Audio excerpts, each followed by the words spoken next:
Welcome, everybody, to Libertarians Drinking Coffee Live. Yes, the brand is strong. I have to have my coffee every afternoon, or I've got a nap. I think I'm just getting too old. So I am glad you guys joined me here at 3 p.m. on the East Coast, letting you know that there are people, libertarians, all around the country trying to make something happen at their local levels, in their towns, in their cities, in their states. And I'm very lucky today that I have with me the man himself, the honey badger himself, the man running for mayor of Minneapolis, Nate Atkins. How are you, sir? I'm doing excellent. How are you doing, Larry? I am doing great. I'm glad that you are here to give me some time. And the funny thing is, you've taken on a moniker of honey badger, and you're running for mayor, but this isn't your first rodeo. You've run before, haven't you? I have. Yeah, I've ran twice before. Mm-hmm. First time running was back in 2010 when I ran kind of as a small L Libertarian Republican Yep. for Minnesota State House. And then I kind of went through a little bit more of a political evolution, you could say, in Mm-hmm. terms of my thinking. And I was asked to run again in 2012. I was kind of a Ron Paul Republican. I was working to get Sure. him elected, or at least get the nomination for the GOP president. And I was approached basically and told, "Hey, we just need like a warm body on the ticket. You know, we want to have a full Yes. slate of candidates here in Minnesota." I agreed to, and I decided to have a little bit of fun with it, and decided to put my name down as Honey Badger. We Oh, can get to this is the that honey a little badger bit story. later. Yeah. Okay. So basically, that So comes from. hold on, I want to go there now. You went there, so Okay. let's go there. Why, Okay. of all the things you could have put rhinoceros, you could have put chicken, you could have put elephant, you could have put whale, you could have put shark, you put honey Yep. badger. Why? So what it was is that the day that I went and filed with the Secretary of State in Minnesota, I was having a conversation with some people at work. And around this time, I don't know if you've seen the honey badger video, the viral one that came out about probably about 10 years ago now. Mm-hmm. That was making the rounds on social media. And we were watching it at work and we were cracking up about it and laughing about it. And someone there said, "Nate, you're kind of like a honey badger. You're really tenacious. You don't give a shit. You're, all the things that we Mm-hmm. saw in this video. That's basically you, man." And So it fit. so it fit, yeah.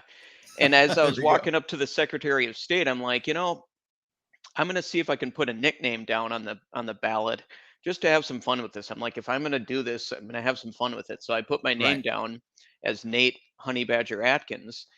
And later that day, the final, like, it was released to the public, everyone who was running in the state. Mm-hmm. And it surprisingly, I started to like trend on Twitter a little bit. There were local reporters retweeting it. They're saying, "Hey, there's some Ah. guy named Honey Badger running. This is hilarious." And before you know it, it kind of blew up and it went from like well, I'm just going to put my name down on the ballot and at least be there, to, "Hey, we can actually have some fun with this and maybe make an impact." Nice. I love that. So then why run for mayor and why run now? I mean, there's got to be a reason why you decided to pick mayor and why you decided to run this year. Why? Well, first off, I'm sure a lot of people saw what happened in Minneapolis last summer. I don't know how much people outside of Minnesota really saw the failure of leadership that was exhibited by our current mayor. Mm. It was really kind of breathtaking to watch in real time. You know, Okay. then the days after George Floyd was killed, really watching our mayor just stumble over himself and just look completely unprepared. That kind of that really frustrated me. But what really inspired me to run, Larry, and I always like to tell people this, is pancake syrup.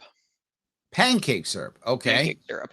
So if you remember, in the days after George Floyd was killed, there was suddenly this like groundswell of uh, information getting out to people. And there was all of a sudden Okay. this discussion happening on social media and the news and everything about things like qualified immunity, Right. about Yep.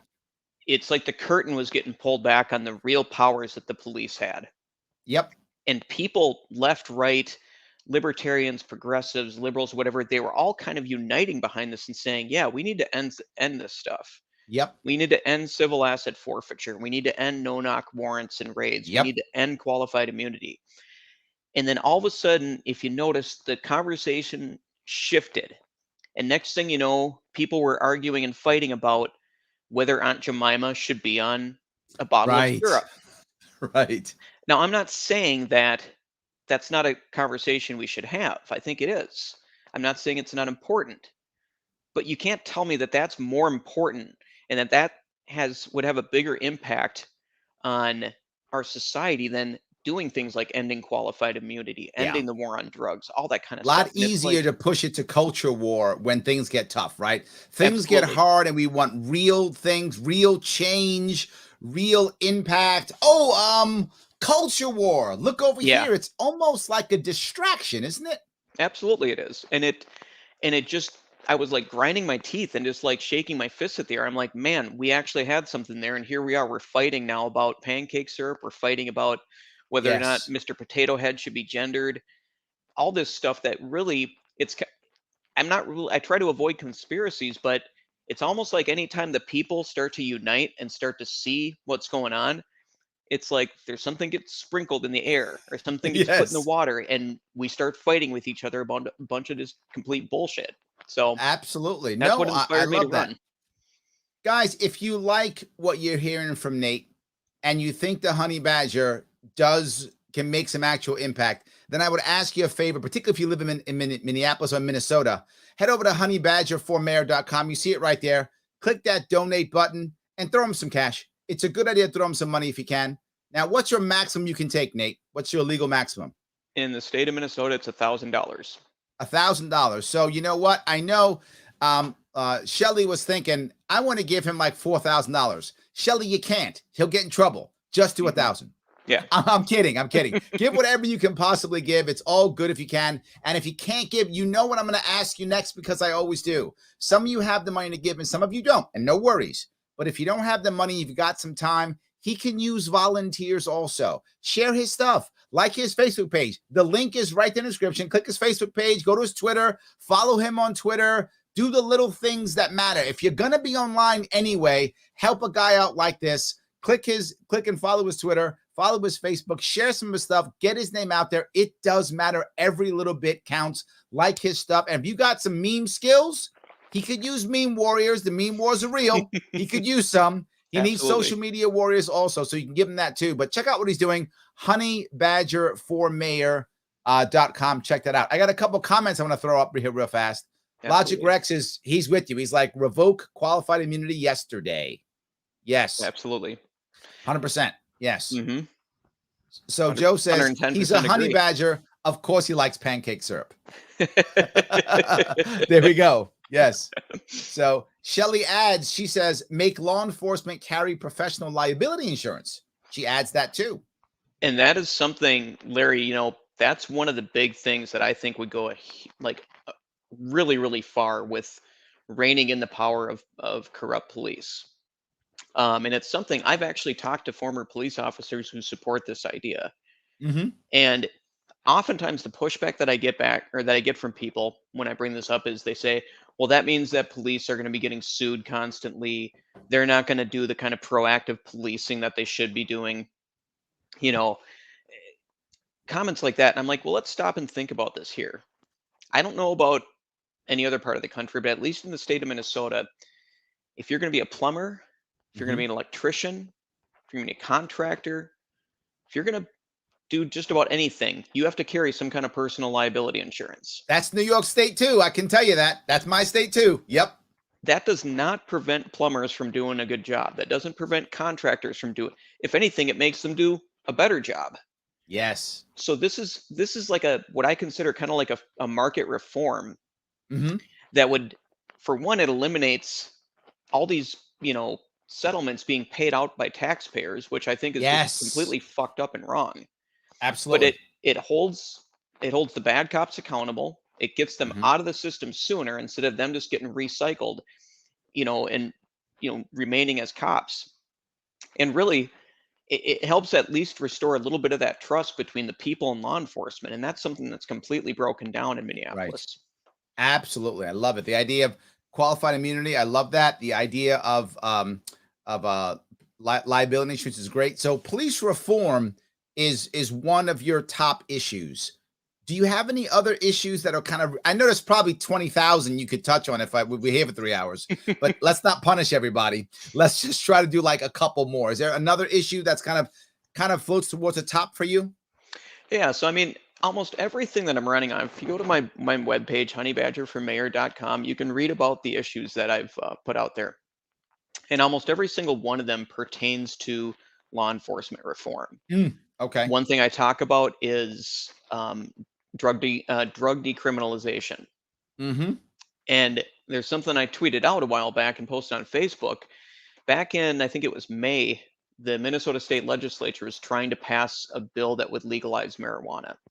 Now Mm-hmm. it was a completely shit bill. It was full of a bunch of cronyism. It For me, the simplest thing to do is just repeal the damn laws. Mm. We don't need another law on top of the other laws. We just need to repeal the laws. Right. And of course, the state legislature here failed to pass it. It didn't happen. And Minnesota, in spite of it being one of the most progressive and liberal states in the country, still doesn't have legal marijuana. And what I posted was, I said I would do everything in my power as mayor to make Minneapolis a sanctuary city for marijuana use. There we go. Oh, I like that. Marijuana. I love that idea. I mean, We if have a we couple can, more comments. yeah, Shelley says, I say this as a person who has many family members in law enforcement, including one who gave his life to save a family of 5. Professionals should be treated as professionals. She's on your side. I think you're yeah, winning, Nate. You're winning. I love it. That's bit by good. bit. Yes. Roma adds on top of that, she says, and the qualified immunity the politicians / judicial branch, etc. have. So she wants to remove qualified immunity for like everybody. I'm with her. I don't know. I'm Where are you? 100%, 100% before that. I mean, man, if there was a way that we could hold politicians financially liable for the crap decisions that they enforce on us, I mean, think about that. I mean, yeah, maybe then they'd start thinking twice about some of the shit that they enact. Maybe not though, but yeah. So Yeah, yes. yeah, maybe not, but Yes. it's a start. James says, love to see libertarians stepping up. That's awesome. And Hmm. then he asks, where do you stand on eminent domain? I think that's a big deal when it comes to cities, particularly, right? Eminent Absolutely. domain becomes a tougher thing when it comes to cities. It's often more obvious when it's in rural areas, when it's land grab or bad, it becomes more obvious. In the cities, because we're so cramped, I think it becomes a tougher issue, doesn't it? I mean, one could argue that, yeah, it gets tougher, but for me, property rights are property rights, and that's it. Well, there we go. If a person, if that's their private property, you do not get to infringe upon it. That's There it. we go. Sorry, government, you can't build whatever you want there. Question answered. There we go. Joe says, I agree we need decriminalization, but I have learned in research from my criminal justice class that it may not even put a dent on mass incarceration because the numbers show that more than 50% of those in prisons are there for violent offenses. Is that an issue that you deal with or are concerned about? The idea that the war on drugs, while the drugs themselves, if we decriminalize them, because they've been in the black market for so long, the black market has encouraged the violence, and now they're in jail because of violence that was because of the black market. It is a tougher spot to be with, right? I mean, to handle, right? Oh, absolutely. I mean, I'm not under any illusion that decriminalizing drug use will lead to, like, within like a year, hey, you know, prisons are half full and The prisons are people, empty now. yeah, Yay! no, Right? this would take many years to unwind, but we got to start someplace. And really, as a libertarian, I'm a full on end the war on drugs, but at least coaching people into that, we kind of need a little bit of a stepping stone, that which is why, I favored drug decriminalization as kind of like as a baby step way to get there, to at least get people thinking differently about how to deal with these issues in our society. So I like what you're saying, because even when I was running for governor in my state, I was thinking the same thing. And people are like, don't you want to get rid of the drug war? I'm like, of course I do. How about we start with just regulating, weed like onions, right? Yeah. Regulate cannabis like a plant. Let's start with that. And if the state can handle that, let's keep going, right? Let's just keep pushing towards that area. Just make it a plant, right? There we go. It's like tomatoes. It's a plant. How do you regulate tomatoes? Let's copy those Let's cross out the word tomato and put cannabis, and that's the law. There Right? you go. That's the law. Brilliant. Let's just do that. Brilliant. So we could start there, and then we'll move on right after that. So yeah. So Logic asks a very tough question. He says, what's Badger's response to blue liners that are against revoking qualified immunity because they'll open up cops to frivolous lawsuits? He says he already has a rebuttal, but he wanted your take to the frivolous lawsuit response. So the whole idea of qualified immunity, when it was first kind of put into practice, was to prevent frivolous lawsuits. It was to prevent, this sort of like a tidal wave of lawsuits coming against the cops. The problem with it, with like pretty much any kind of government doctrine or law or whatever, is that it's gone so far that now people can't hold the cops accountable.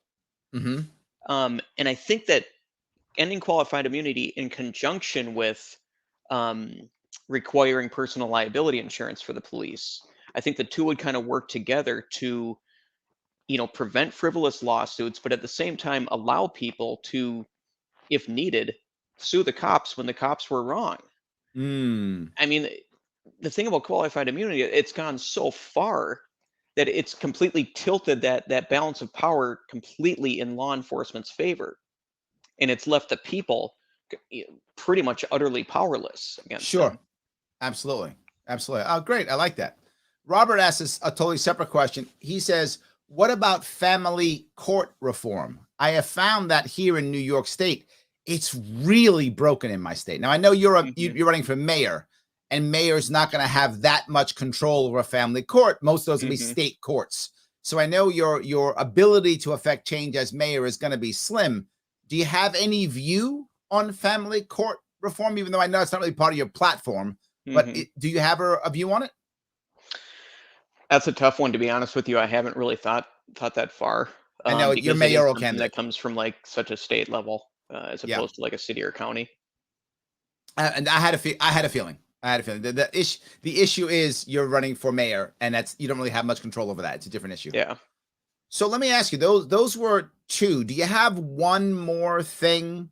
I know it's kind of all revolving around police and criminal reform. Do you have one more piece that you want to bring up right now? Yeah, absolutely. So here in Minneapolis, after the death of George Floyd, approximately 200 police officers retired or quit. Now, at the time, we were already short. I believe it was our police chief said that he needed an additional 400 officers. This was prior to the death of George Floyd. He went to the city council, said, I need 400 officers. Our city is growing too much. It's getting too big. Our guys are overworked. We need more cops. The city council gave him 14. That's not 400. That's not 400. Yes. George Floyd is killed. An additional 200 retire or quit. One could argue that we're down by 600 cops in the city. Now, I'm not someone that says, yeah, let's go out and hire a bunch more cops. Yeah, cops. And let's hire them quickly with poor training, because that always works. Exactly. Yes. Right. But I think what it's left, and right now we are seeing an epidemic of crime in Minneapolis, especially in places like North Minneapolis, where there's the highest amount of crime. The fact of the matter is, the government can't be here for people. It'd be great if it could, but it can't. It doesn't have the resources or the willingness to really protect them. And so I think it's incumbent upon people to take that power into their own hands and protect their own selves, their families, their communities, and that's by the Second Amendment. Currently, Minneapolis has zoning laws that have pretty much driven any gun seller out of the city. You can't, outside of pawn shops, you cannot sell firearms in the city. Now, I realize you can always go to a nearby town. Right. But in the words of Maj Touré, an armed society is a polite society. And like it or not, man, you can't leave people basically be sitting ducks to the Right. criminals and then stand back and say, well, no, they can't have firearms or anything. Right.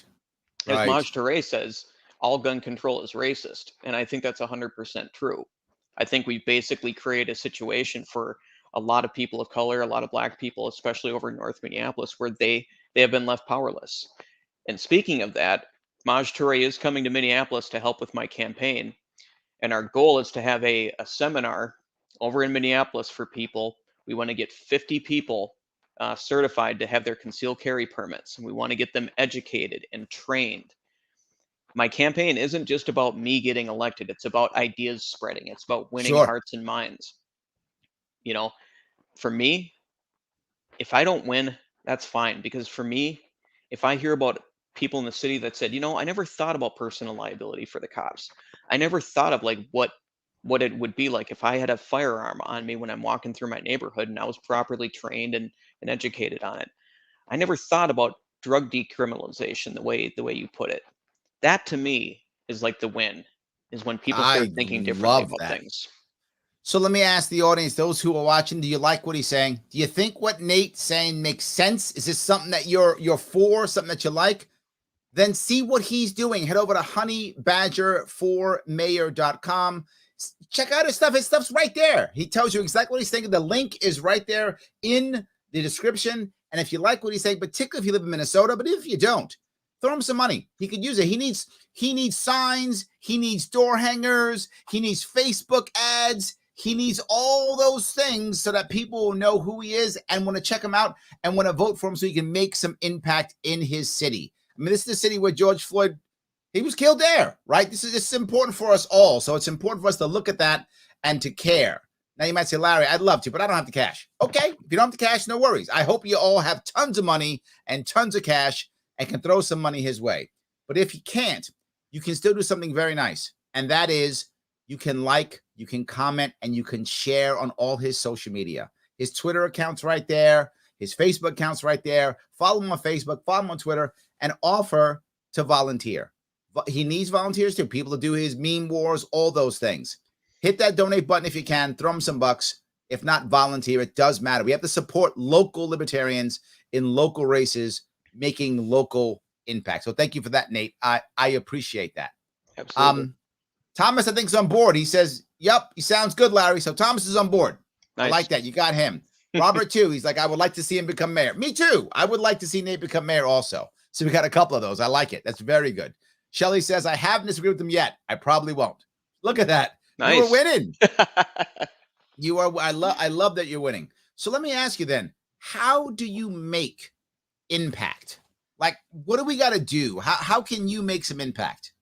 Is this going to be you knocking on doors in the city? Is this going to be you getting on some TV shows? Going to be doing this? Is it going to be doing the online stuff? Is it going to be Facebook ads? How are you going to make the impact? Right? I'm hoping some guys throw you a little bit of cash. When you get some cash, how are you going to make impact? What's the plan?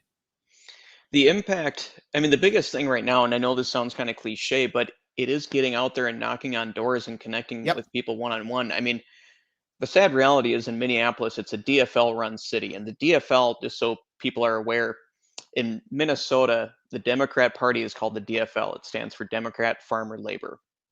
So Democrat Farmer Labor, okay? Yeah. And so Minneapolis is a DFL town. It's been controlled by the DFL for decades. But here's the thing. In Minneapolis, they have ranked choice voting. Ah, very nice. And while I'm still a long shot, that does give an opportunity for smaller third-party candidates such as myself to get in there and make an impact. Now, yes, getting back to like getting that message out and how do I make that impact? I'm probably not going to be able to get on like a lot of local media and news stations because I'm a libertarian and they want to ignore us. right. But that's not going to stop me from knocking on doors. That's not going to stop me from attending, local barbecues, community get-togethers, getting out there talking to people. Now that things are opening up after COVID, people are starting to get back out there. They're starting to have, parties in the parks and things like that.